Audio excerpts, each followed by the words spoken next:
10 रुपए में इतना टेस्टी खाना देना और ऊपर से पौष्टिक। पानीपत एक टेक्सटाइल हब है जहाँ पे महिलाएं हमारे पर्दे भी बनाती हैं। प्रधानमंत्री जी का भी मिशन है कि जो अंतिम छोर पे खड़ा हुआ व्यक्ति है उसको फ्रंट में लेके आना। वहाँ पे 700 से 800 बंदा तो सीटिंग प्लेस पे बैठ के खाता है खाना। हरियाणा में कितना जगह पे होगा ऐसा इस टाइप का जो देखिए, जो ये हमारे माननीय मुख्यमंत्री, पूर्व मुख्यमंत्री जी श्री मनोहर लाल खट्टर जी की देन है। अच्छा, बैंक वाले कहते हैं कि जी इसके तो घर वाले भी गारंटी देने को तैयार नहीं है। ये सिर्फ आपके मेहनत के कारण हुआ है। 70,000 के बाद फिर उसकी मिसेज का उसी बैंक से 1.5 लाख का फिर लोन करवा। एक समूह का खाता खुलता है, बचत खाता, उसी में जमा होता है और उसको संचालित भी उन्हीं महिलाओं में से 3 महिलाएं करती हैं। इस सर्विस को आपने कब ज्वाइन किया? सर्विस मैंने ये 6 मार्च 2013 को ज्वाइन किया। अंतिम छोर का व्यक्ति तो आगे लेके ही आना है। ये तो हमारे माननीय प्रधानमंत्री श्री नरेंद्र मोदी जी का मतलब कि हम क्या कहें गुरु मंत्र है और उसी मंत्र को हमें सभी को गुनगुनाना है और आगे लेके जाना है। नमस्कार दोस्तों, स्वागत है आपका हमारे YouTube चैनल कुछ बातें पर। मैं हूं धीरज और ये है मेरे दोस्त विभास कुमार। अभी हाल ही में हम दोनों पानीपत घूमने गए थे। पानीपत में घूमने के दौरान हमने देखा एक कैंटीन में 10 रुपए का खाना मिल रहा है। वहाँ पर काफ़ी भीड़ भी थी, तो हमने सोचा क्यों ना हम भी उस खाने का लुत्फ़ उठाएं। हमने खाना खाया। खाना बहुत ही टेस्टी और लाजवाब था, पर खाने का जो टेस्ट था वो 10 रुपये के लायक नहीं था, क्योंकि इतना टेस्टी खाना 10 रुपये में संभव ही नहीं है। हमने वहाँ मौजूद लोगों से पूछा कि ये इसका संचालन कौन कर रहा है। वहाँ पे लोगों ने बताया कि कुछ ग्रुप के लोगों ने सरकार की मदद से इस कैंटीन का संचालन कर रहे हैं। तब हम वहाँ नगर निगम पे गए, वहाँ हमसे मिले राकेश जी। तो आज हम आपको मिलाते हैं राकेश जी से। स्वागत है हमारे यूट्यूब चैनल पर। कैसे हैं राकेश जी? नमस्कार सर, मेरा नाम राकेश काद्यान और मैं नगर निगम पानीपत में शहरी परियोजना अधिकारी के तौर पर कार्यरत हूँ जी। और इसके साथ साथ मेरे पास अतिरिक्त कार्यभार नगर निगम सोनीपत का भी है जी। तो आप लोग जब वहाँ पे 10 रुपये का जो आपने बताया कि भाई हमने देखा कि बहुत लाजवाब और टेस्टी खाना मिल रहा था, तो उसके पीछे काफ़ी लंबी कहानी है। तो वही सब कुछ हम जानना चाहते हैं आपसे, जिससे लोगों को भी पता चल पाए कि ये कैसे संभव है कि 10 रुपये में इतना टेस्टी खाना देना और ऊपर से पौष्टिक। देखिए, जो हरियाणा सरकार है, जी।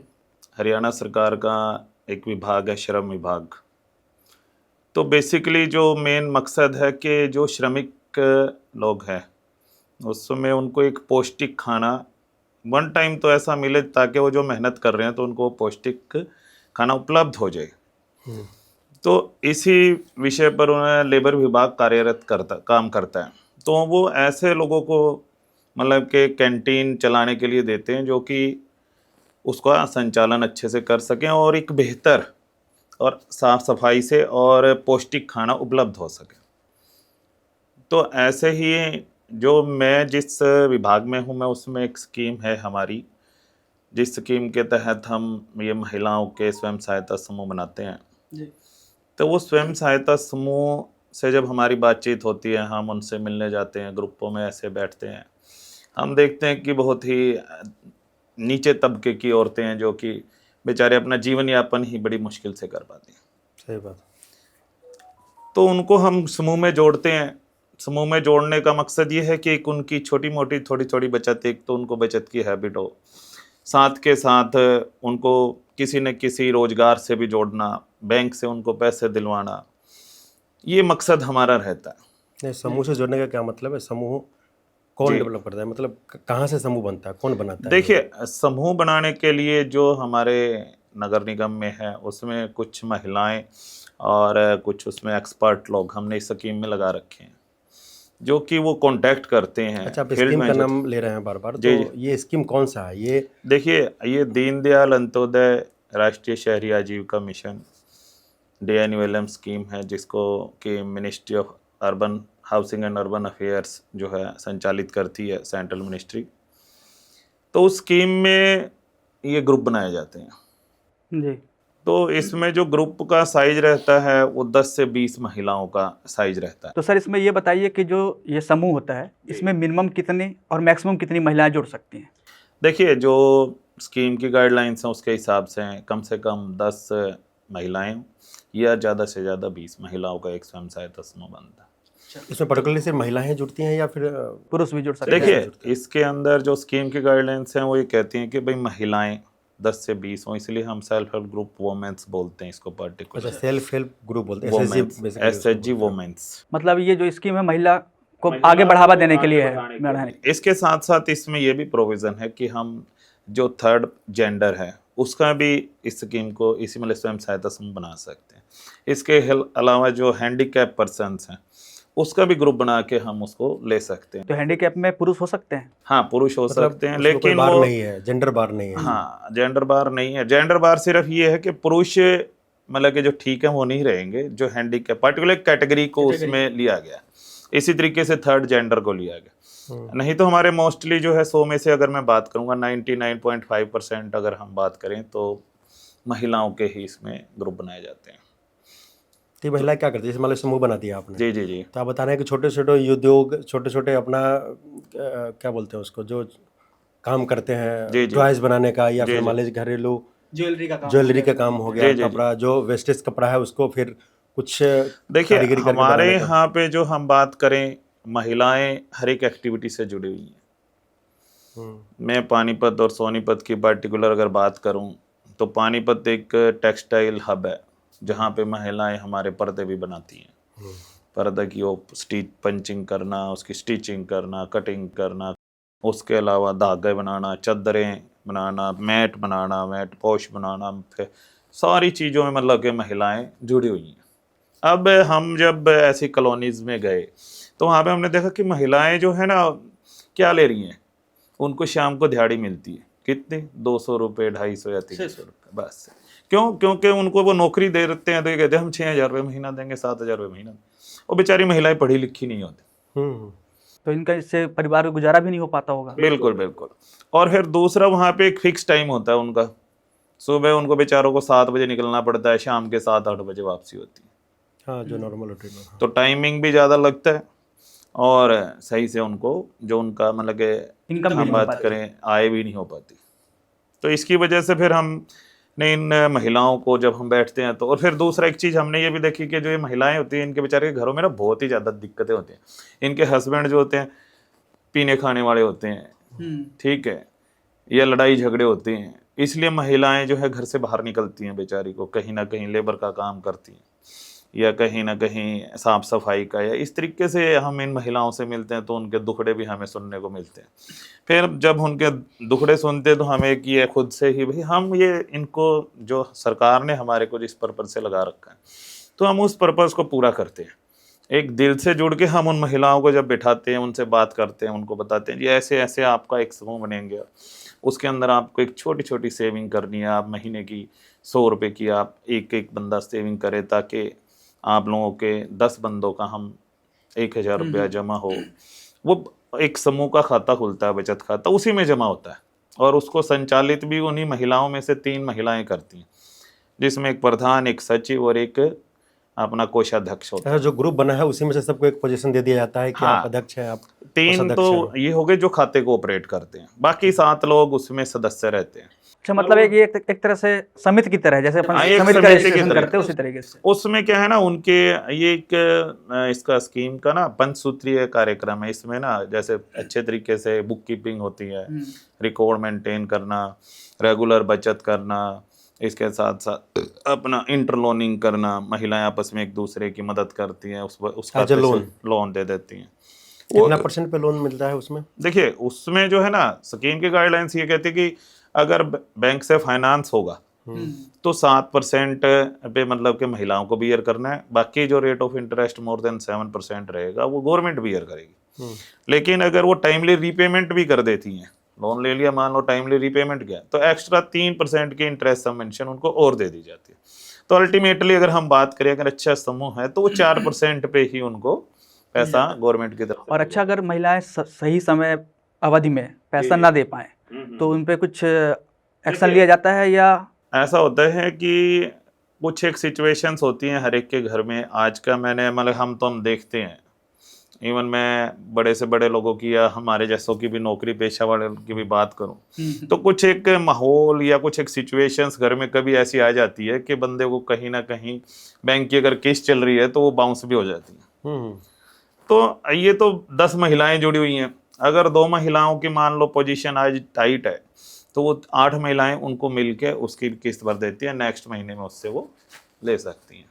अच्छा, जैसे उनकी किस्तें बाउंस होती है, जैसे यदि हमारी बाउंस हुई तो हमारा सिविल खराब होता है, जी। तो उनका भी सिविल वगैरह का कुछ रहता है कि सरकार को कुछ छूट देखिए देती है? ये ग्रुप का ही होता है, उसमें ग्रुप का खाता डिफाल्टर होता है।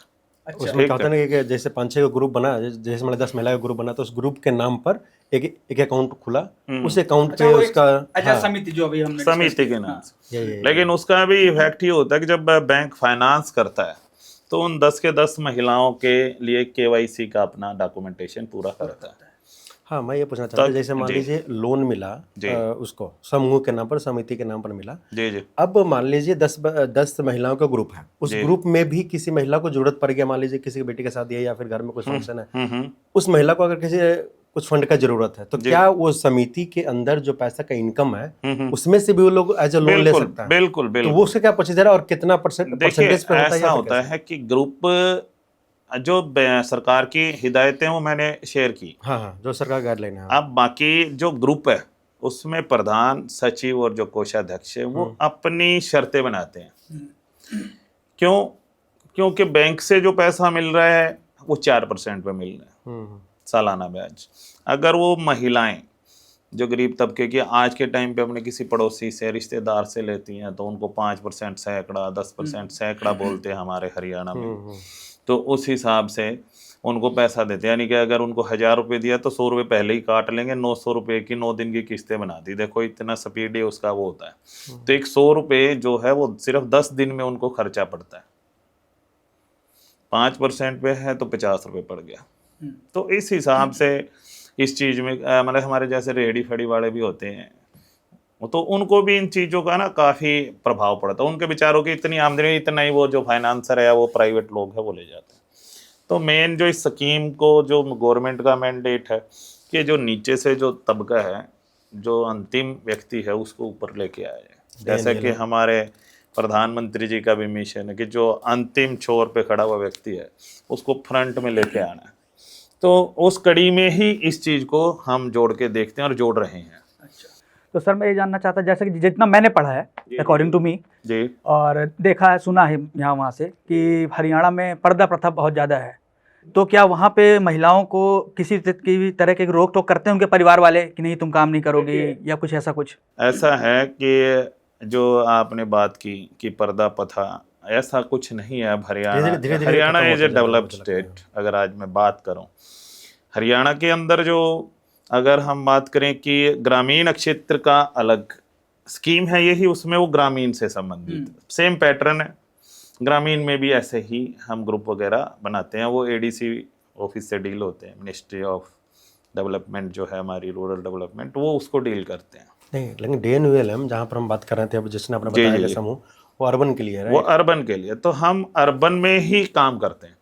तो अर्बन एरिया की जो महिलाएं हैं, अर्बन एरिया में हर एक महिला, जहां तक हमने ऑब्जर्व किया है, क्योंकि हमारा इंडस्ट्रियल हब एरियाज दोनों ही, सोनीपत में भी क्योंकि इंडस्ट्रीज हैं, पानीपत तो एक मेजर इंडस्ट्रीज का हब है, तो वहाँ पे जो बाहरी क्षेत्र से आए हुए लोग हैं, जो बिहार से हैं, यूपी से हैं या इधर झारखंड वगैरह से, काफ़ी मतलब कि वो बेचारों की वहाँ इनकम होती नहीं है, तो वो यहाँ पे आके सिर्फ मजदूरी करते हैं।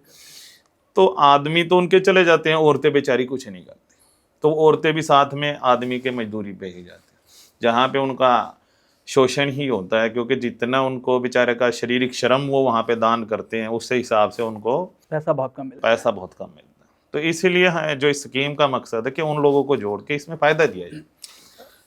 तो जो हमने शुरू में बात की है कि भाई आप लोगों ने 10 रुपये का जो आप शुरुआत जिससे हुई, हमने ऑब्जर्व किया कि महिलाएं जो है ना, मैंने जब उनसे हम बात करते हैं तो कि महिलाएं जो है ना, खाना बनाने में हर एक महिला कर सकती है इस काम को, खाने का काम।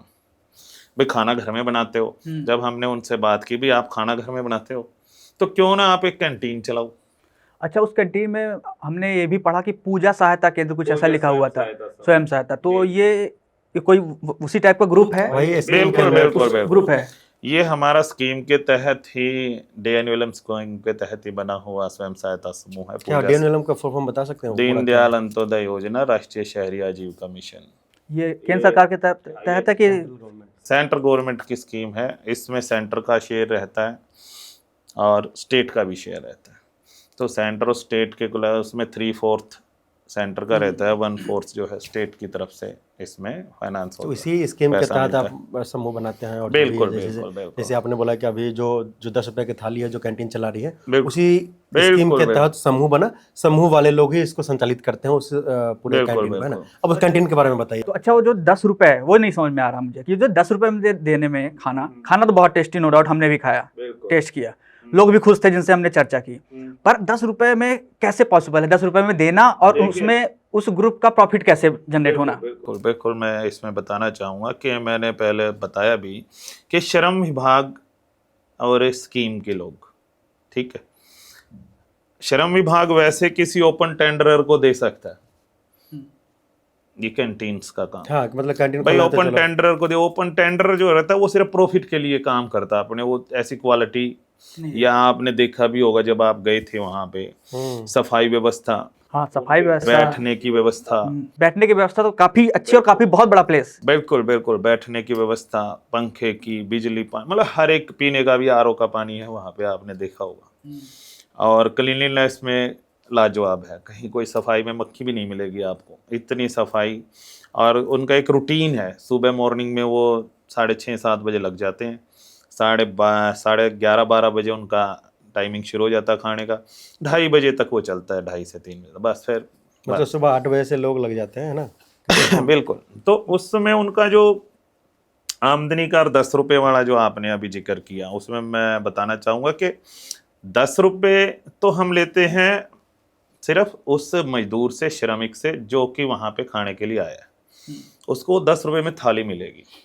लेकिन 25 रुपये का इसमें जो सहयोग है वो श्रम विभाग की तरफ से मिलता है। अच्छा। यानी कि वो थाली जो स्वयं सहायता समूह दे रहा है वो 35 रुपये में उनको पड़ती है। पर वो 35 रुपए की भी लायक नहीं है ना, मतलब कहा जाए तो वो थाली अकॉर्डिंग टू मी और मेरे दोस्त के हिसाब से 100 रुपए मिनिमम।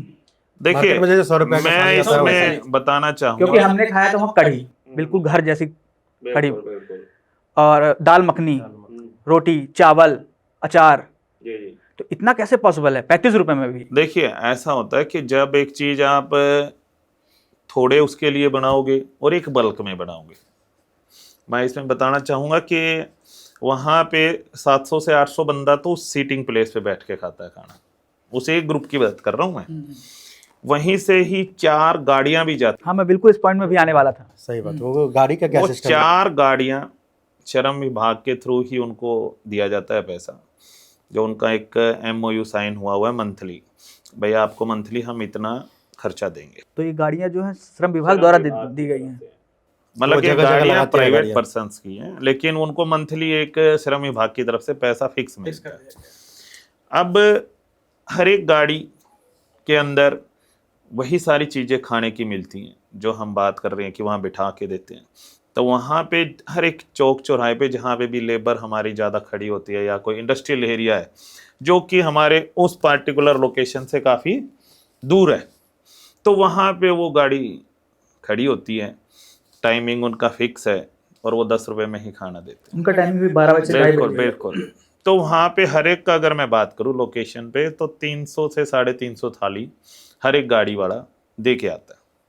तो अगर हम बात करें 4 गाड़ियों की तो 1200 प्लस ही थाली तो गाड़ी वाले दे के आते हैं, 800 के करीब थालियां वहाँ पे चली जाती हैं। तो इस हिसाब से 2000 लोगों का खाना बनता है।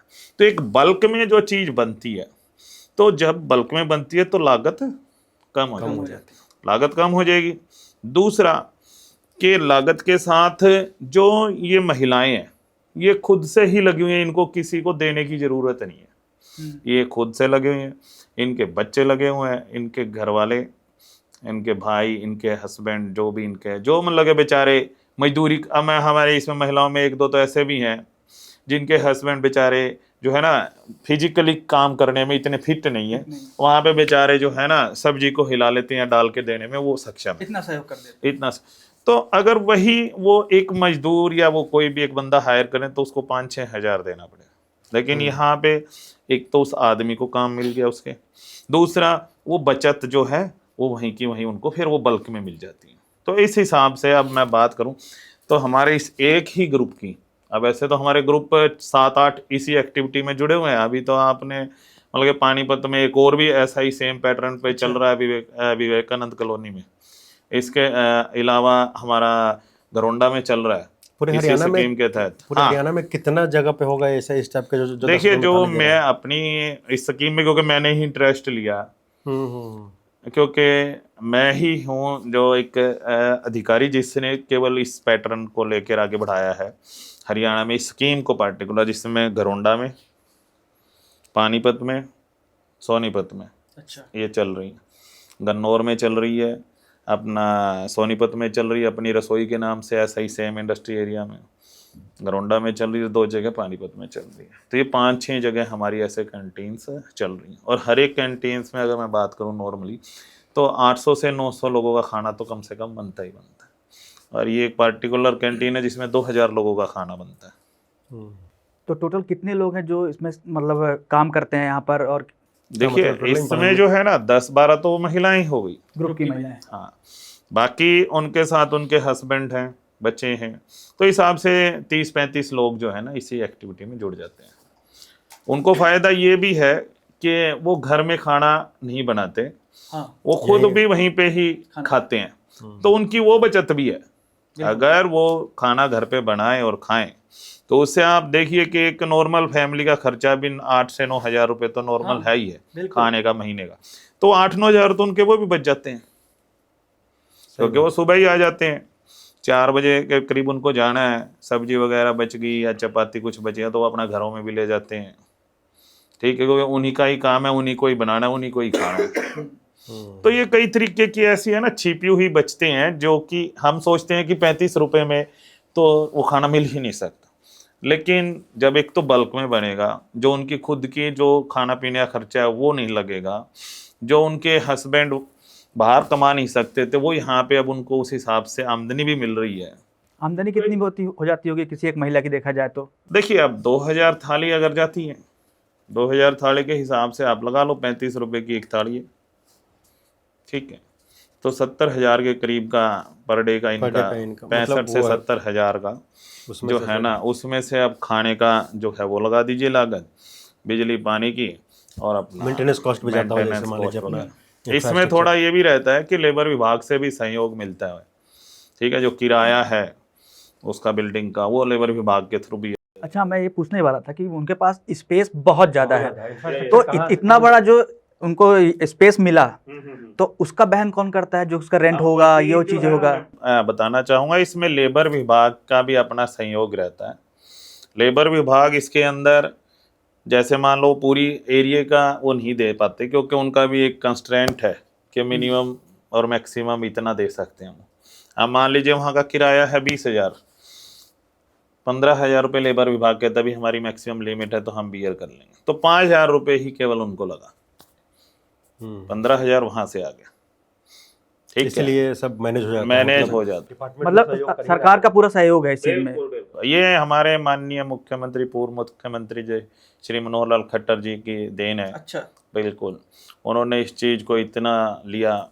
हमारे वहाँ पे मैं बताना चाहूँगा कि और भी कई स्कीम्स जो है ना वो लेके आए हैं, जैसे उसमें मुख्यमंत्री अंत्योदय परिवार उत्थान योजना एक लेके आए, जो कि पार्टिकुलर जो गरीब तबके के लोग हैं, बीपीएल परिवार जो हर एक जगह होते हैं, उसमें उन लोगों के लिए पार्टिकुलर वो मेले लगाए गए। और इसमें जितने भी विभाग हैं सभी विभागों के काउंटर वहाँ लगाए गए स्कीम से संबंधित, कि वो लोग वहाँ पे आएंगे, उनको जिस विभाग में जो सुविधा मिल सकती है, क्योंकि वो अवेयर ही नहीं है, ठीक है। अच्छा, तो जो ये स्कीम्स आती हैं सरकार द्वारा, ये लोगों तक कैसे पहुंचा दी जाती हैं? देखिए, क्या सिस्टम रहता है उसका? हर एक विभाग के पास अपना स्टाफ, अपना सारा सिस्टम होता है। यहाँ पे मैं एक छोटा सा बस ये कहना चाहूँगा कि भाई, एक तो होता है काम दिल से, ठीक है, और एक होता है दिमाग से। बिल्कुल, मैं जुड़ा हुआ हूँ या मेरी टीम है, क्योंकि जैसा लीडर होगा उसके साथ उसके सैनिक भी वैसे ही काम करेंगे।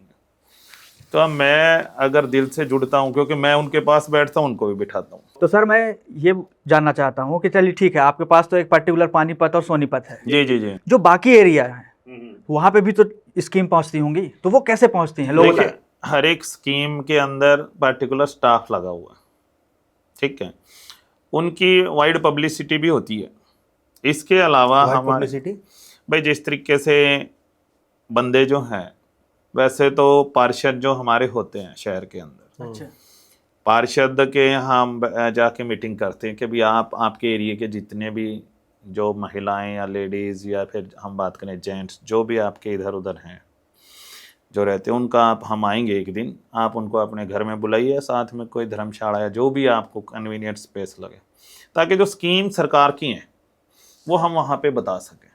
बिल्कुल। दूसरा, व्हाट्सएप ग्रुप बने हुए हैं हमारे पार्षदों के साथ, जिसमें हम स्कीम्स की जो ब्रीफिंग सी गाइडलाइंस कि इसमें ये स्कीम है, ये इसमें पैसा मिल रहा है, इतनी सब्सिडी मिल रही है, ये इसमें लोग पात्र हैं, ये सारा जानकारी आप कहीं हाँ उसका मीडियम क्या होता है, कैसे जानकारी लोगों तक पहुंचाते हो? वही मैं बता रहा एक हूँ, तो वही व्हाट्सएप हो गया। देखिए, व्हाट्सएप ग्रुप से पार्षदों के पास पहुंच, पार्षद जो है अपने लोगों से डेली मिलते हैं, ये तो पार्षदों का रोल हो गया। एक्सेप्ट इसके जो हमारे ऑफिस में हमारा, क्योंकि ऑफिस जो है नगर निगम में एक ऐसा स्पेस है जहाँ पे व्यक्ति के जन्म से लेकर मृत्यु तक का डाटा कैप्चर होता है।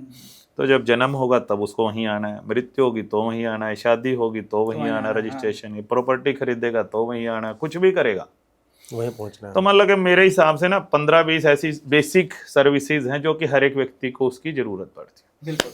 तो हमारे कार्यालय में इसके संबंध में ना बड़े बड़े फ्लैक्स भी लगे हुए हैं कि जो व्यक्ति आता है तो वो देखता ही है, जो फुटफॉल है जहाँ पे मैक्सिमम लोग आएंगे तो जानकारी वैसे भी है, ये तो लोग खुद आके। इसके अलावा जो हमारे स्टाफ लगा हुआ है वो ऐसी कॉलोनियोज में जाते हैं, वहाँ पे हमारे ना आंगनवाड़ी वर्कर होती हैं, आशा वर्कर होते हैं, ठीक है, उनसे मिलते हैं कि भाई इस तरीके से आपके पास कितनी महिलाएं हैं, हम उनको है ना स्कीम बताएंगे। तो जिस दिन आप टीकाकरण का या कुछ वो डे फिक्स होता है, न्यूट्रिशन डे भी उनका, तो उस दिन भी हमारा स्टाफ वहाँ पे जाके जितनी महिलाएं हैं बाकायदा फ्लैक्स लगाते हैं स्कीम्स के बारे में, वहाँ पे जितनी महिलाएं उनको जागरूक करते हैं। तो ये जो क्या हम बात करें आंगनवाड़ी वर्कर या आशा वर्कर्स, ये उन्हीं कॉलोनीज में ही ज़्यादा है जहाँ पे बिल्कुल लो तबके के लोग रहते हैं। हम स्कीम के तहत जो महिलाओं का समूह बनाकर हम जो उसको बेनिफिट देते हैं या फिर जो कैंटीन चला रहे हैं लोग जी, इससे उसके जीवन में, उस महिला के जीवन, उस समूह के महिला के जीवन में क्या परिवर्तन हुआ होगा पहले वाला लाइफ में, और अब उनके रहन सहन में उनका लाइफ क्या चेंजेस आए होंगे? इसमें तो नो डाउट कि आपने देखा ही होगा कि जब आप वहाँ गए हैं, ठीक है, तो उनकी अगर मैं 2 साल पहले के जीवन की कहानी दिखाऊं या पिक्चर, तो उस समय वो लेडीज़ थी जो कि बेचारी घर में रहती थी या किसी ऐसी फैक्ट्री में, धागा फैक्ट्री में या कूड़ा बीनने वाली, या वहाँ पे ना कई तरीके के फैक्ट्रीज हैं, उनमें लगी हुई थी ना। उनके अगर स्वास्थ्य ठीक रहता था, क्यों, जो भी पुराना कपड़ा या वेस्ट मटेरियल उसको अगर छांटोगे आप, कितनी उसके अंदर धूल मिट्टी उड़ती, स्वास्थ्य उनका खराब। अब उनके आपने देखा भी होगा, सभी अच्छे समय पे खा रहे हैं, पौष्टिक खाना खा रहे हैं। दूसरा, साफ सफाई का खाना, और साफ सफाई को खुद करती हैं क्यों, उनको खुद भी खाना है, और फिर अपनी साफ सफाई का टाइम से खाना मिल रहा है उनको, तो उनके चेहरे पे एक अलग रंगत वो तो है ही है कि उनका स्वास्थ्य ठीक हो गया, अब बीमारी के भी पैसे नहीं देने पड़ रहे। दूसरा, उनकी आमदनी हो रही है। अब मैं इसमें शेयर करना चाहूँगा, कुछ एक महिलाएं ऐसी हैं जिनके बच्चे बेचारे हैं ना पहले स्कूल ही नहीं जाते थे। अच्छा, मतलब ये कि उनके पास पैसे नहीं थे जाने के लिए? हाँ, पैसे नहीं थे, बच्चे भी बेचारे, कोई किसी उसके ऊपर लगा हुआ है, चाय वाले के पास लगा दिया है। हाँ, मतलब ये कि इनकम सोर्स नहीं है इसलिए बच्चे को भी लगा दिया है, तो क्या करें, ठीक है। और फिर कुछ है कि इनके ना वो गलत रास्ता भी पकड़ लेते हैं ये लोग। तो अच्छा, इन सब चीज मतलब इन जो योजनाओं है जैसे स्व सहायता समूह वाला, तो इसमें महिलाएं जिनके हस्बैंड कुछ नहीं कर पाते होंगे या नहीं करते होंगे, ज़्यादातर महिलाएं वही जुड़ती होंगी? नहीं, ऐसा पार्टिकुलर केस तो बहुत कम है, लेकिन हमारे लिए तो ये सभी को हम जोड़ते हैं जो कि हमारे के जिनकी पारिवारिक इनकम 1,80,000 से कम है, ठीक, उनको हम इसके अंदर जोड़ते हैं। अच्छा, इसमें इसी स्कीम में जहाँ तक मुझे पता है कि वही मैंने कहीं पढ़ा था DNLM के बारे में कि इसमें मल्टीपल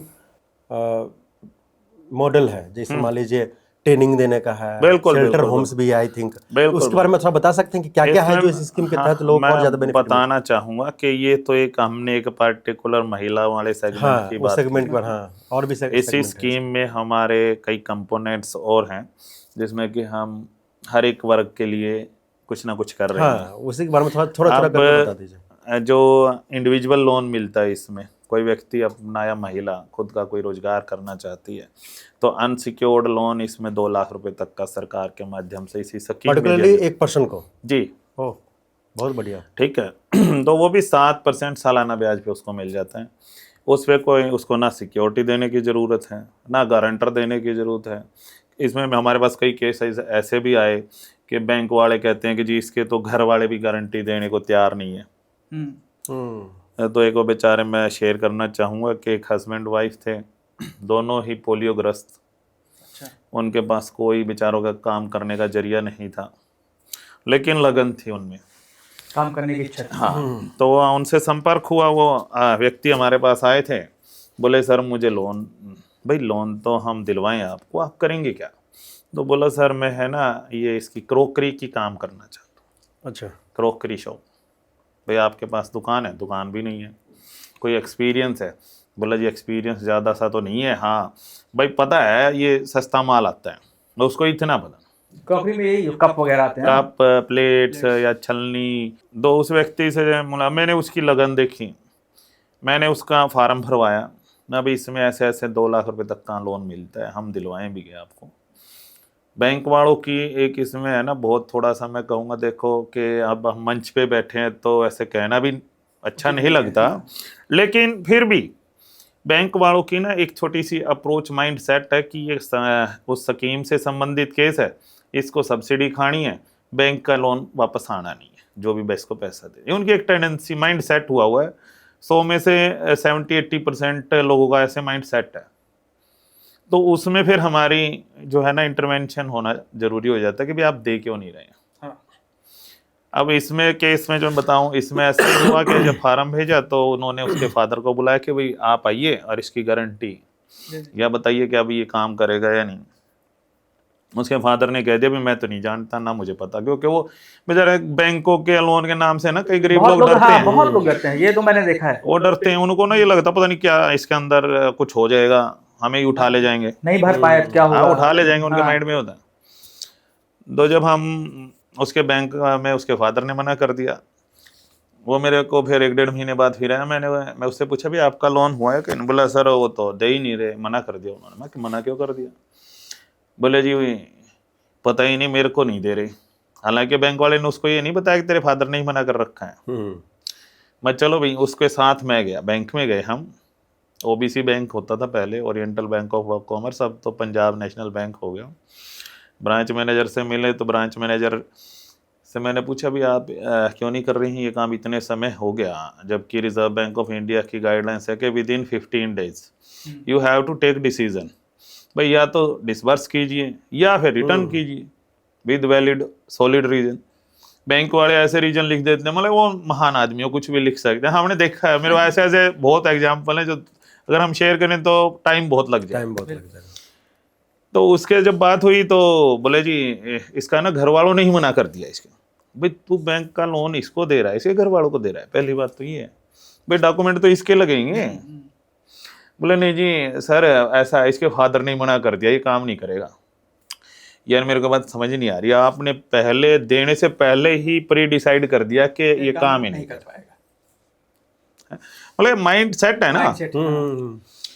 फिर बोले जी इसकी गारंटी जो है ना इसके फादर नहीं दे रही। मैं पहली बात तो बहुत पास ही खड़ा था, मैंने उसको कहा एक बार आप है ना मैं थोड़ा हरी सिंह बाहर बैठो, उसका नाम हरी सिंह, बाहर उसको बैठा के मैं अभी एक बात बताओ, इसमें गारंटी की ज़रूरत है? गारंटी की ज़रूरत तो मेरे साइन कराओ गारंटर के तौर पे, मैं बैठा हूँ, कहाँ करने है मुझे दिखाओ पहले कागज। सर ऐसा है भाई ये करेगा नहीं सर, देखो हमारा एनपीए बढ़ रहा है, हमारे को मतलब मेरी नौकरी वो अपने वो लेके चलते हैं। मैंने कहा भाई देखो ऐसा इसको तो देना ही पड़ेगा। तो उसने अल्टीमेटली 70,000 रुपये का लोन जो है ना उसका डिसबर्स किया। ये सिर्फ आपके मेहनत के कारण हुआ है? हाँ, तो उसमें भी उसने कंडीशन लगा दी कि भी आप मेरे को बिल दोगे, जो भी माल लेकर के आओगे। हाँ, और वो बिल, क्योंकि वो इसमें क्या होता है ना, वो बैंकर्स पेमेंट उसको नहीं करता बेनिफिशियरी को, अच्छा, वो करता है थर्ड पार्टी को जहाँ से वो सामान लेके आता है डायरेक्ट। हाँ डायरेक्टली जहाँ से भाई, करना चाहता वो है तो ये उसको कहता है ना कि भाई आप डायरेक्टली वहां से उठाओ, अपना सामान बेचो, अपना भी कमाओ और मेरी भी जो है इंस्टॉलमेंट समय पे दो, क्योंकि उसके पास, क्योंकि अनसिक्योर्ड है ना, इसमें सिक्योरिटी तो कुछ है नहीं, तो अल्टीमेटली जो वो उससे सामान खरीद रहा है उसी को ही बैंक हाइपोथेटिकेट कर सकता है। करेक्ट। ठीक है, तो वो इसलिए ऐसा करते हैं। चलो जी, वो बेचारे ने वो मिल्टन के मयूर जग लिया, मिल्टन के ही हॉट केस वगैरह खरीदवा दिए उसको। तो जितना महंगा प्रोडक्ट है वो ऐसे जो गरीब है, मतलब लोकल कॉलोनी में वो बेचारा शॉप करके बैठा वो तो है, ठेला पर मिल्टन का सामान बेच रहा है। लोकल कॉलोनी में कौन खरीदेगा उस चीज को। मुझे ये बात तब पता चली, उस बेचारे का लोन, देखो गरीब लोगों के ना दिल कितने अच्छे होते हैं। मैं देखो मतलब कि वो बंदा, गर्मियों का टाइम था उस टाइम, आम चलते थे, मतलब सीजन था आमों का, तो 1 किलो आम लेके मेरे ऑफिस में आ गया, सर मेरे को लोन मिल गया जी, मेरा काम हो गया जी, और मेरा सर ये आपके लिए। माँ भाई ऐसा है, हाथ जोड़, ठीक है मैं ये नहीं ले सकता, ठीक है आप अपना ही ले जाओ, मेरी तरफ से ना बच्चों के लिए ये तेरा काम सुथरे तरीके से चल रहा है या नहीं चल रहा। बोला जी एक बार आप आना सर। तो अल्टीमेटली मेरे को 5-7 दिन लग गए। मैं फिर उधर से निकलते हुए चलो आज होके आते हैं, तो उसके उधर गया, तो उसकी मिसेज को मैंने फर्स्ट टाइम जब देखा, वो भी बेचारी पोलियोग्रस्त, हस्बैंड वाइफ दोनों पोलियोग्रस्त है। वो वाइफ भी वहीं बैठी थी। जब मैं पहुंचा तो बंदा भाग के चाय लेके आता, माँ भाई कुछ नहीं चाहिए, बैठ जाओ। तो माँ तुम्हारा काम कैसा चल रहा है? बोला जी देखो ये सामान मैंने देखा यार, मिल्टन के हॉट केस तुम्हारे यहाँ बिक जाएंगे हैं? बोले जी भाई यही नहीं बिक रहे, बाकी तो जो छोटा मोटा सामान वही बिक रहा है। यार कमाल हो गया ये तो, फिर तुम्हारी आमदनी कैसे होगी, तुम ना किस्त चुका पाओगे, अभी तो तुम्हारे 15-20 दिन हुए सारे ही।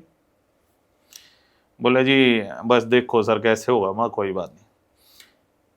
मैंने उसको फोन किया जहाँ से वो सामान उसने उठाया था, कि भाई ऐसे ऐसे है, मैं निगम से अधिकारी बोल रहा हूँ, ये वापस लो, इसको पैसे दो। बोले जी ऐसा हमारे यहाँ होता नहीं। मैं नहीं होता तो फिर हम दूसरे तरीके से करवाएंगे, भाई कहीं ना कहीं हम तुम्हारा बाहर सामान रखा होगा तो हम उठा के ले जाएंगे, निगम वाले हैं, मुझे वो कार्रवाई करनी पड़ेगी।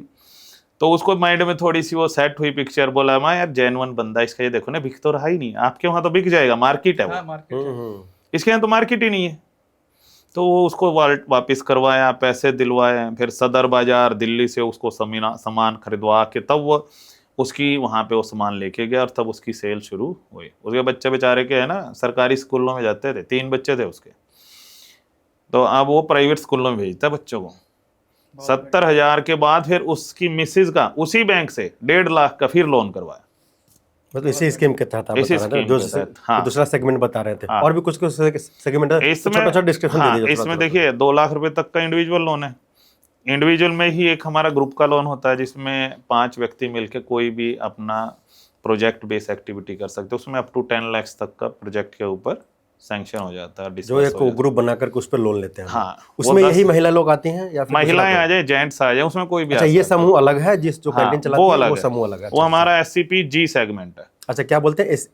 SEP सेल्फ एम्प्लॉयमेंट प्रोग्राम इन ग्रुप। ओके, SEP G, ठीक है, इसलिए ग्रुप आ गया। SEP I फॉर इंडिविजुअल हो गया। ओके, वही इंडिविजुअल जो आपने इंडिविजुअली अभी हमने शेयर किया। तो ग्रुप में ऐसे 10 लाख रुपए तक का मिल जाता है। कोई भी प्रोजेक्ट बेस्ड एक्टिविटी 5 लोगों को मिलके करनी है। अच्छा, कोई शेल्टर होम टाइप से भी? शेल्टर होम का जो हम बात करें, हमारे यहाँ पे ना 153 के करीब प्री फैब्रिकेटेड, और हम बात करें परमानेंट और टेम्परेरी भी शेल्टर्स हैं, पोर्टा कैबिन टाइप से भी हैं। अच्छा, तो इसमें गवर्नमेंट कितना, मतलब सेंट्रल गवर्नमेंट का भी हाथ होता है या स्टेट गवर्नमेंट कितना? सेंटर का हमने जो बात की कि पहले उनका जो शेयर्स रहता है 3/4 और 1/4 का रहता है, तो 3/4 सेंटर की तरफ से मिलता है। देख के यार ये सब सारा चीज जो बिल्कुल सारा चीज आप इसमें जो है ना, क्या है कि वो लोग जो सर्दियों में, क्योंकि सुप्रीम कोर्ट की डायरेक्शंस हैं कि भाई कोई भी व्यक्ति ठंड से किसी की डेथ ना हो, तो ये शेल्टर्स को चलाने का प्रोविजन मेन यही है कि भाई कोई भी व्यक्ति ठंड में बाहर ना सोए, वो शेल्टर में एटलीस्ट जाके सोए, शेल्टर में सारी फैसिलिटी। तो चार्ज भी लेते हैं शेल्टर होम में, मतलब ठहरने का, या फिर फ्री ऑफ कॉस्ट है? फ्री ऑफ कॉस्ट रहता है। उसमें कोई फैसिलिटी भी है? उसमें फैसिलिटीज हैं वहाँ पे। अब जिस तरीके से नवंबर,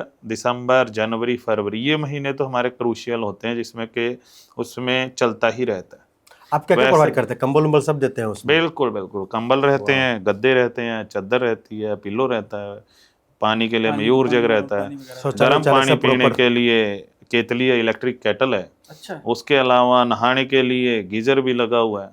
कई ऐसे हमारे जो परमानेंट शेल्टर्स हैं वहाँ पे ये सारी फैसिलिटीज हैं। जो टेम्परेरी पोर्टा कैबिन टाइप्स हैं, जो किसी फ्लाईओवर के नीचे रख दिया, ठीक है, तो उसमें गद्दे होंगे, वहाँ पे एक बंदा रहता है जो साफ सफाई करता है, गद्दे रहते हैं उसके अंदर, तकिए और अपना चादर, कंबल। अच्छा, पानी के लिए, शौचालय के लिए जो होता है परमानेंट शेल्टर में तो अवेलेबल है। जी जी जी। और जो ये टेम्परेरी पोर्टा कैबिन टाइप्स हैं, इनके पास ही हमारे सुलभ के शौचालय या हमारे सीटीपीटी होते हैं, कम्युनिटी टॉयलेट या पब्लिक टॉयलेट जो होता है।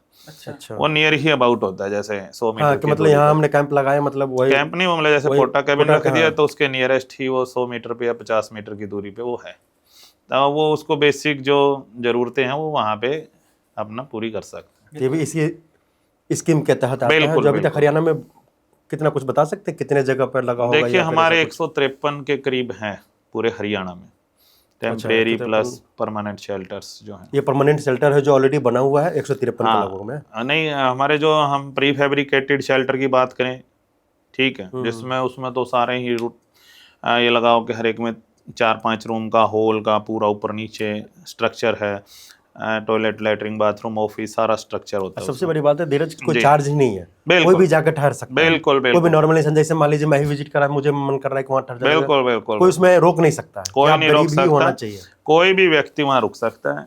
वहाँ पे हमारा एक केयर टेकर होता है, उसके पास बाकायदा वो रजिस्टर वगैरह होता है जिसमें उसकी एंट्री होती है, कौन व्यक्ति कहाँ से आया है, उसका आधार कार्ड वगैरह है तो हम लेते हैं, कॉपी रखते हैं उसकी, उसके साथ उसकी एंट्री, मोबाइल नंबर, और वो नोट होता है कि वो कहाँ से आया है। अच्छा, ऑफिसर्स भी डेली, मतलब हमेशा डेली का रूटीन विजिट करते होंगे कि क्या चल रहा है, सही चल रहा है? डेली रूटीन का ये हमारा काम होता है कि सुबह शाम को जो व्यक्ति आया है, रात भर रुका है, तो उसने किस पर्पज से आया हुआ है। कुछ एक ऐसे व्यक्ति भी हैं जिस तरीके से जो भाई जाते हैं, बच्चे होते हैं, स्टूडेंट्स एग्जाम देने के लिए, वो 15 दिन के लिए बेचारे अगर कहीं होटल में लेंगे तो उनको बहुत महंगा, वहाँ पे फ्री में है, ठीक है। इवन हम उसमें खाना भी जो है, ठीक है, वो भी समटाइम्स हम प्रोवाइड कराते हैं, जो एनजीओ के माध्यम से, कुछ एक एनजीओज हमने जोड़ रखी हैं जो कि खाना वगैरह भी वहाँ पे प्रोवाइड। हमारे एसएचजी ग्रुप वाले तो खाना बनाते होंगे, बहुत सारे ऐसे ग्रुप ऐसा होगा? देखो ऐसा है, एसएचजी ग्रुप्स उस एक्टिविटी के लिए नहीं बनाते क्योंकि वहाँ पे उनका सेल आउट तो कुछ है ही नहीं। तो है नहीं, मतलब ये है कि अच्छा, जो भी शेल्टर होम में आते होंगे ठहरने के लिए, तो प्रॉपर आप डॉक्यूमेंट चेक करते होंगे कहाँ से आया है, क्या है, वो भी हम रिकॉर्ड मेंटेन करते होंगे, राइट जी। इसके बाद अधिकारी, जो नगर निगम का अधिकारी होंगे, वो भी हमेशा विजिट करते होंगे कि क्या, रेगुलर विजिट्स होती हैं, सब कुछ मेंटेन करते हैं। इवन सर्दियों में हमारी गाड़ियाँ प्लस में बंदे, ठीक है, कोई बाहर लेटा हुआ है उसको गाड़ी में बिठा के ले जाएगा, ये शेल्टर में लेके जाएंगे।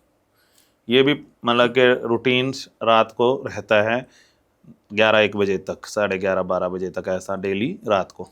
अच्छा, एक और क्वेश्चन है कि आप मुझे बता दीजिए ट्रेनिंग के बारे में। अब हमने सुना था स्टार्टिंग में कुछ बता रहे थे कि ट्रेनिंग का क्या है, जो महिला सेल्फ हेल्प ग्रुप की महिलाएं हैं? इसमें मैं बताना चाहूँगा कि हम है ना, एक स्कीम का कंपोनेंट है हमारा, ESTP बोलते हैं, employment skill and development programme. Training के लिए जो हमारे हरियाणा के अंदर अगर हम बात करें तो हरियाणा में ना कुछ एक टीपीज और ट्रेनिंग पार्टनर्स बना रखे हैं। अच्छा, टीपीज बोलते हैं ट्रेनिंग पार्टनर्स। और अपना हम बात करें कि जो एजेंसीज हैं उनको एक टेंडर के माध्यम से एम्पैनल किया गया था। अच्छा, जिनके पास, जिनका टर्नओवर या पुराना एक्सपीरियंस इस चीज़ में है, तो उन लोगों को ही हम इस क्षेत्र में लेते हैं। और ट्रेनिंग की कोई फीस वगैरह भी है कि फ्री ऑफ कॉस्ट रहता है? वो फ्री ऑफ कॉस्ट रहता है, गवर्नमेंट बियर करती है उसका खर्चा सारा। अच्छा, बिल्कुल। उसके अंदर उसको 3 मंथ्स का, 5 मंथ्स का है, जैसा भी जो कोर्स है उसके हिसाब से उसको ट्रेनिंग प्रोवाइड कराई जाती है। तो उसमें 4 आवर्स की पर डे की ट्रेनिंग रहती है। मतलब जो स्कीम के बेनिफिशियरी है उसको ट्रेनिंग देते हैं? बिल्कुल, आधार बेस उसकी अटेंडेंस होती है, नेशनल स्किल डेवलपमेंट कॉरपोरेशन के पार्टिकुलर कोर्स होते हैं, थर्ड पार्टी उसका एग्ज़ाम कंडक्ट करती है, जो कि SSC होगी, हमारी सेक्टर स्किल काउंसिल हो गई, इसी तरीके से और भी 2-3 है हमारे, वो इनके एग्ज़ाम कंडक्ट करते हैं। अच्छा सर, तो और आप फिर महिलाओं पास को कैंडिडेट को सर्टिफिकेट वगैरह वो दिया जाता है। फिर उनको प्लेसमेंट का भी प्रोविज़न है इसमें कि उसकी पेमेंट जो है 20% लास्ट की जो है वो जब की जाती है जब वो प्लेसमेंट करा देता है कैंडिडेट को, प्लस में उसकी 3 मंथ्स की सैलरी स्टेटमेंट वो उसको लेके तब जाके वो 20% उसको क्लेम करता हूँ अच्छा एजेंसी। ठीक है सर, तो अब बात करते हैं कि आपकी पर्सनल लाइफ के बारे में, कि आपका जन्म कहाँ हुआ, आपने कहाँ से शिक्षा प्राप्त की, और इस सर्विस को आपने कब ज्वाइन किया? देखिए, मेरे फादर साहब आर्मी में थे, तो जलंधर में मेरा बर्थ हुआ। अच्छा ड्यूरिंग मेरे फादर जब आर्मी में थे, मेरे फादर साहब ने तीनों लड़ाई देखी हुई हैं, अच्छा 62 की, 65 की, 71 की। तो उन्होंने अपनी 16-17 साल की सर्विस की थी और 17 साल के इवन आर्मी में भर्ती भी हो गए थे। फिर वो वॉलंटरी रिटायरमेंट लेके आ गए थे। तो मेरा जन्म तो जलंधर में हुआ। जी। फिर मेरी एजुकेशन जो है वो रोहतक ज़िले में हुई। रोहतक में हमारा प्राइवेट स्कूल था, वहाँ पे फिर सरकारी स्कूल में शिक्षा प्राप्त की वहीं पे ही। फिर उसके बाद कॉलेज है वहीं पे ही, SJK कॉलेज वहाँ पे। उसके बाद MD यूनिवर्सिटी में मेरी जो कंप्लीट क्वालिफिकेशन है, मैं रिसर्च स्कॉलर हूँ इन इकोनॉमिक्स। अच्छा तो हम खुद जो पॉलिसीज़ जो होती है ना गवर्नमेंट की, उनकी पॉलिसीज़ का हम अध्ययन करते हैं कि ये पॉलिसीज़ बनाई गई थी, इसके ड्रॉबैक और इसके बेनिफिट्स क्या रहे, क्या इम्पैक्ट पड़ा इसका सोसाइटी का। तो जब हमने पढ़ा हुआ है तो उस चीज़ को फिर अब फील्ड में इम्प्लीमेंट करने का मज़ा ही अलग आता है। बिल्कुल। तो आपने इसको सर्विस ज्वाइन कब की? सर्विस मैंने ये 6 मार्च 2013 को ज्वाइन किया। तो उस टाइम मेरा सिलेक्शन इवन लेक्चरर के तौर पे भी हो गया था। बट मैंने देखा कि लेक्चरर जो होता है ना वो कुछ एक बच्चों तक ही सीमित रह जाता है, या फिर अपने जो भाई कॉलेज मेट्स हैं या स्कूल वाले उन्हीं तक सीमित रह जाएगा। लेकिन यहाँ पे एक ब्रॉड अपॉर्चुनिटी है जहाँ पे आपने जो सीखा वो आप दे सकते हो। मतलब देखा जाए, कहा जाए तो आप समाज के साथ जुड़ करके समाज की सेवा भी करना चाहते थे। दिल से, क्योंकि हमारे फादर साहब कहते थे, अब तो एक्सपायर हो गए, 10 को हमारे फादर साहब एक्सपायर हो गए थे। मेरा उस टाइम IIM इंदौर में सिलेक्शन हो गया था अच्छा as an academic associates, but due to my father death मैं वहाँ पे नहीं जा पाया। तो उसके बाद फिर मैंने प्राइवेट स्कूल्स में टीचिंग भी किया। वहाँ पे मैंने देखा मेरे स्कूल के जो बच्चे थे मेरे टाइम में डिस्ट्रिक्ट टॉपर रहे। इवन मैंने वहाँ पे पढ़ाया 1.5-2 साल ही था, लेकिन उन 1.5-2 साल में वो बच्चे डिस्ट्रिक्ट टॉपर रहे और वो बच्चे आज भी मुझे याद करते हैं। उनकी शादी वगैरह चल रही है, किसी का कुछ बच्चा हो गया कुछ भी, वो मुझे याद करते हैं कि सर आप आइए, ज़रूर आना, स्पेशली मेरे को कार्ड देने, या उनकी कोई प्रॉब्लम होती है तो मेरे को बेचारे आज भी कॉल करते हैं। तो मेरा जो एकेडमिक है वो मैं रिसर्च स्कॉलर हूँ इन इकोनॉमिक्स, और गवर्नमेंट सर्विसेज में एक दिल से लगे हुए हैं, अच्छा लगता है बस। अच्छा। और इसी के साथ हमारे जो सरकार जो है वो मतलब कि अंतिम छोर के व्यक्ति को जब उनका हमने देखा कि भाई इनका तो एक मैंडेट है। देखो वैसे तो सभी चाहते हैं कि एक गरीब, हमारे इकोनॉमिक्स में तो है कि भाई लोअर क्लास को अप किया जाए, अप वाले को थोड़ा सा नीचा के इक्विलिब्रियम की स्टेज है, जो ये असमानता है ये कम से कम हो, उसको समानता के स्तर पे लाया जाए। तो इसलिए उस चीज़ को करते हैं ना, वो नीचे वालों को उठाते तक अलग ही खुशी की अनुभूति होती है। अच्छा राकेश जी, एक चीज़, एक समय का बहुत शॉर्टेज है, तो अब एक क्वेश्चन है कि आप एक गवर्नमेंट अधिकारी हैं जी, तो और भी स्कीम्स आपके नज़र में होंगे या फिर आपके म्यूनिसिपैलिटी जो नगर निगम है जो चलाती होंगी, जो तो उसके बारे में आप कुछ बता दीजिए कि एक हमारी इसी के साथ ही मिनिस्ट्री ऑफ अर्बन अफेयर्स की स्कीम है PM स्वनिधि, जो कि पर्टिकुलर रेडी फड़ी वालों के लिए स्कीम है, जिसमें 10,000 रुपये की पहले ट्रेंच में लोन मिलता है, फिर 20 का, फिर 50 का। इसमें हरियाणा गवर्नमेंट का जो अलग से इनिशिएटिव हमारे पूर्व मुख्यमंत्री श्री मनोहर लाल खट्टर जी ने लिया कि 7% अगर स्टेट इंटरेस्ट सबवेंशन दे रहा है सेंटर, तो स्टेट अलग से 2% उस पर एडिशनल इंटरेस्ट सबवेंशन देगा बेनिफिशियरी। उस हिसाब से जो बेनिफिशियरी उसको 9% का इंटरेस्ट सबवेंशन किसके लिए है, क्या बता रहे हैं आप? रेहड़ी फड़ी वालों के लिए, जो भी रेहड़ी लगाते हैं या फड़ी लगाते हैं वो लोग बेचारे क्या है ना, उनसे प्राइवेट फाइनेंसर लोगों से किसी ने 10,000 उठाया, किसी में। ये वो समय था जब कोरोना का समय था, जब ये माननीय प्रधानमंत्री जी द्वारा इस स्कीम को लॉन्च किया गया, और उस टाइम काफ़ी लोग प्रभावित हुए थे, काफ़ी, हमारे अगर मैं पानीपत की बात करूं, सोनीपत, तो पानीपत से तो एक गढ़ है जहां से सभी लोगों का पलायन हो गया था, ठीक है, और लोगों के पास खाने के लिए भी कुछ, तो उस समय लोगों के पास जब ये एक स्कीम का पैसा मिला तो उन्होंने, किसी ने रेहड़ी लगानी शुरू कर दी। उस टाइम तो सब्जियां लोगों ने ज़्यादा सेल आउट की, या कोई अपना मान लो कोई कहीं पे फड़ी लगा के कोई सामान बेच रहा है, कोई अपनी वैसे कोई दुकान अपना क्या बोलते हैं, कोई सिलाई कर रहा है कोने पे बैठ के, तो कोई मशीन ले आया। इस तरीके की छोटी छोटी एक्टिविटीज़ में ना वो प्राइवेट फाइनेंसर की बजाय इन लोगों से इतना फ़ायदा मिला इस स्कीम का लोगों को कि लोग खुश हैं। और माननीय प्रधानमंत्री जी का, मुख्यमंत्री जी का, श्री हमारे मनोहर लाल खट्टर जी का बहुत धन्यवाद करते हैं। इसीलिए आज मैं कहना चाहूँगा कि देखो हरियाणा में जो है ना, अभी सरकार दोबारा से इन्हीं प्रयास, जो अंतिम छोर के व्यक्ति थे वो आगे आए और उन्होंने दोबारा से बीजेपी सरकार को समर्थन दिया। मैं उन लोगों का भी धन्यवाद करता हूँ जो दोबारा से लेके आए। और हमारे जो आज के मुख्यमंत्री श्री नायब सिंह सैनी जी हैं, वो भी सेम पैटर्न पे चल रहे हैं। और भी कोई स्कीम है जो ग्राउंड लेवल पे चलता है, लोगों को बेनिफिट दे सकते हैं? देखिए ऐसा है, इसके अलावा एक हमारी जो है ना, मैं खुद ही लेके आया हूँ, जिसका प्रोजेक्ट भी मैंने बनाया, ministry of social justice and empowerment की है। उसमें है भिक्षावृत्ति मुक्त नगर निगम सोनीपत। भिक्षावृत्ति मुक्त, बेगर फ्री सिटी। ओके। अगर हम बात करें कि उसके अंदर क्या है ना, वो लोग जो भिक्षा की मांगने की एक्टिविटी में जो उनको उससे से बाहर लेके आना है। क्योंकि देखो बड़ा ओड सा लगता है अगर कुछ आप आइसक्रीम खाने लगे, चौक पे खड़े हुए 2 बच्चे आके आपकी बात जो नीचे से खींच रहे हैं कि मुझे भी दे दो, या कुछ ऐसे करके खड़े, वो ना खाया जाता है ना उसको वो झूठा दिया जाता है, या फिर उसको अलग से दिलवा। वो एक बहुत ही, जब हमने इस चीज़ को ना फील किया तो मैंने तो है ना, फिर मैंने खुद सिर्फ हरियाणा में ये हमारा एक प्रोजेक्ट है जो कि मिनिस्ट्री से सैंक्शन भी हुआ है और अब हम उस पर काम करेंगे। कौन सा मिनिस्ट्री के अंदर आता है ये? Ministry of social justice and empowerment के तहत। तो उसमें ना अभी हमारे को 9 लाख की ग्रांट मिली है। अब उसमें सर्वे करेंगे, सर्वे के बाद फिर हम इसको इम्प्लीमेंट करेंगे। क्योंकि जो भी इसके अंदर हमें बेगर्स मिलेंगे, जेंट्स हैं, लेडीज़ हैं, बच्चे हैं, उनका बच्चों को स्कूल में एडमिशन कराना, लेडीज़ या जेंट्स को अच्छी खाने की व्यवस्था दे के, साथ में उनको रहने के लिए शेल्टर में ठहराना है, साथ के साथ उनको किसी न किसी स्किल से जोड़ना है और फिर उससे उसको भिक्षावृत्ति से बाहर निकालना है। तो ये हमारा मैंडेट है। बहुत अच्छा जी। तो राकेश जी धन्यवाद, आप हमारे चैनल पे आए, हमसे बात की, बहुत अच्छी जानकारी दी, बहुत बहुत धन्यवाद। और आगे भी कोशिश करेंगे कि आपसे जल्द मुलाकात करके कुछ नए स्कीम के बारे में आपसे चर्चा करें, बात करें। बहुत बहुत धन्यवाद राकेश जी। आपका भी बहुत बहुत धन्यवाद। मुझे अपने विचार साझा करने का मुझे एक मंच मिला, तो आप लोगों का भी बहुत बहुत धन्यवाद। दोस्तों अगर आपको हमारा वीडियो अच्छा लगे तो हमारा चैनल सब्सक्राइब करें, लाइक करें, कमेंट करें और शेयर करें। जरूर। धन्यवाद। धन्यवाद।